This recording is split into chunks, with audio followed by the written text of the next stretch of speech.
మత్తయి సువార్త 23వ అధ్యాయం వెళదాము. మత్తయి సువార్త 23వ అధ్యాయముకు 8, 9 వచనాలు. మత్తయి సువార్త 23. మీరైతే బోధకులని పిలువబడకూడదు, ఒక్కడే మీ బోధకుడు, మీరందరూ సహోదరులు, మరియు భూమి మీద ఎవనికైనను తండ్రి అని పేరు పెట్టవద్దు. ఒక్కడే మీ తండ్రి, ఆయన పరలోకమందున్నాడు. ఇది ఎవరు చెప్తున్నారు ఈ ఉపదేశాన్ని? యాషువా మెస్సయ్య వారు తన శిష్యులకు చెబుతున్నాడు. అయ్యలారా, మీరు ఈ భూమి మీద ఎవరిని గురువులని పిలవకూడదు. మీ గురువు ఒక్కడే పరమందున్నాడు. మీరు బోధకులని పిలువబడకూడదు.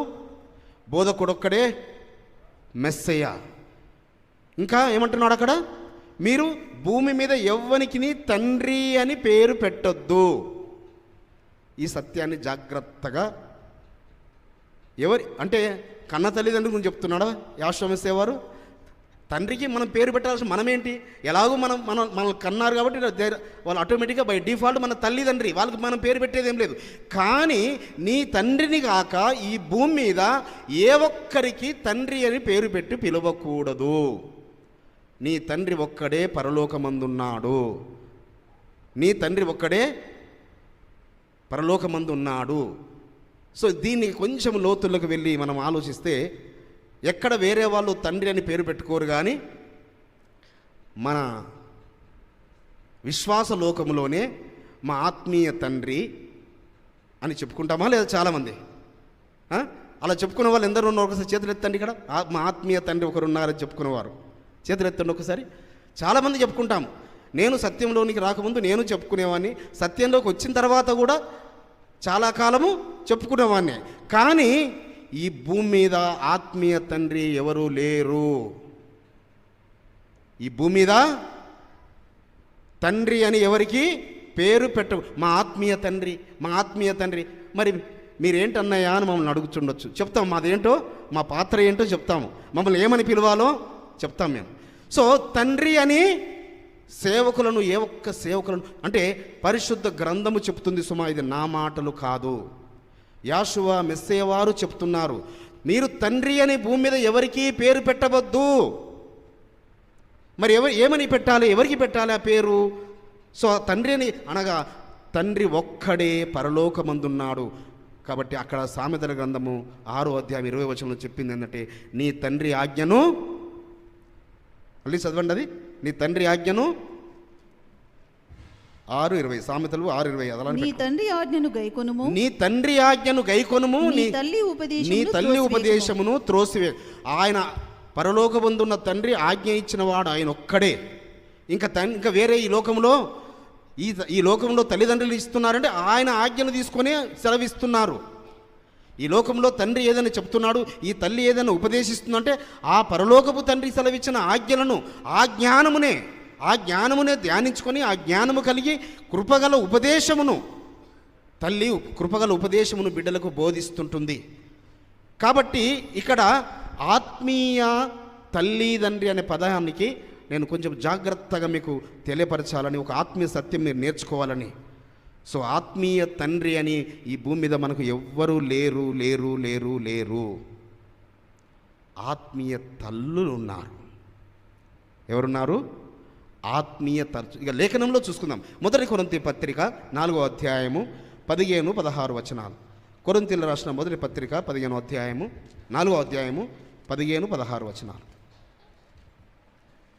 మెస్సయ్యనందు మీకు ఉపదేశకులు 10,000 మంది ఉన్నను, తండ్రులు అనేకులు లేరు.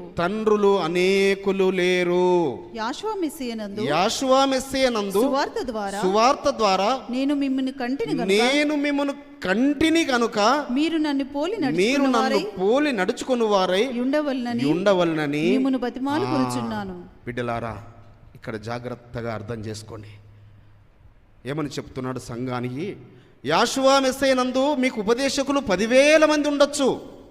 వేల కొలది ఉపదేశకులు మీకు ఉన్నారు, 1000 మంది. ఈ ఉపదేశకులందరూ ఏమవుతారు? ఉపదేశకులు 10,000 మంది ఉన్నా తండ్రి మాత్రం ఒక్కడే, ఆయననే యాషువా మెస్సయ్య. యాషువా మెస్సయ్య రక్తములో కడగబడిన పరిశుద్ధ సంఘమా, సమాజమా, యాషువా మెస్సయ్య ఒక్కడే మనకు తండ్రి. ఆ పరమందున్న తండ్రి యాషువా మెస్సయ్యగా ఈ భూమికి వచ్చాడు కాబట్టి ఆయన ఒక్కడే తండ్రి. మరి ఎవరు ఉపదేశకులు ఎవరట? అందుకే అంటున్నాడు, సువార్త ద్వారా నేను మిమ్మలను కన్నాను. కన్నానని ఎవరంటారు? తండ్రి అంటాడా, తల్లి అంటదా?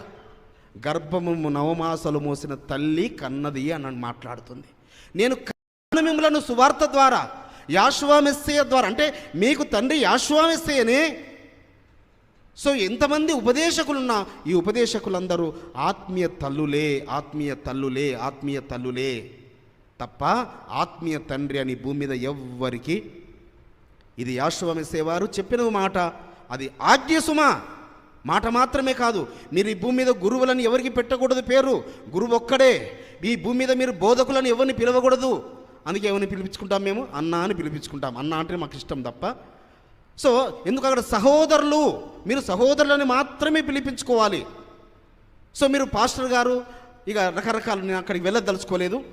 రెవరెండ్ గారు, మోస్ట్ రెవరెండ్ గారు అక్కడికి అంతకన్నా వెళ్ళదలుచుకోలేదు. సో బిషప్ గారి దగ్గరికి అసలు వెళ్ళదలుచుకోలేదు. దేని దగ్గరికి, ఎక్కడ అయిపోవాలి మనము? సహోదరుల దగ్గర. సో ఈ సహోదరులు వీళ్ళేంటి, ఆత్మీయంగా కంటుంటారు.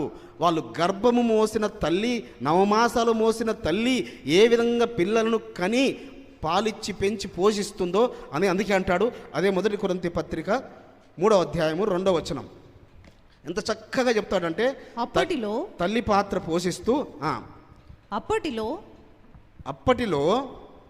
చదవండి, పర్లేదు. మీకు బలము చాలకపోయినందున పాలతోనే మిమ్మును పెంచి తిని గాని అన్నముతో మిమ్మును పెంచలేదు.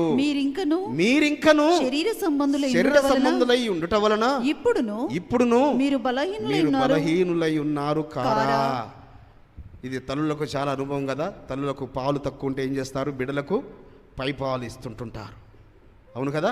అంతేగాని అన్నం తినబెడతారా బిడ్డలకు? 3 నెలల బిడ్డలకు, 2 నెలల పిల్లలకు, 6 నెలల పిల్లలకు అప్పుడే అన్నం తినబెడతారా? సో పాలు సరిపోకపోతే పై పాలు ఇచ్చి పెంచుతారు. అదేవిధంగా అంటున్నాడు, మీరు ఆత్మీయంగా మీరు ఎదగలేదు కాబట్టి, మీరు ఇంకా ఈ శరీర సంబంధులుగా ఉన్నారు కాబట్టి, ఇంకా ఈ బాహ్య సంబంధులుగా ఉన్నారు కాబట్టి, మీరు ఆత్మీయంగా ఇంకా జన్మించిన స్థితిలోనే ఉన్నారు, ఇంకా జన్మించిన శిశువుల వల్లనే ఉన్నారు. కాబట్టి మిమ్మల్ని నేను పాలతోనే పెంచాను.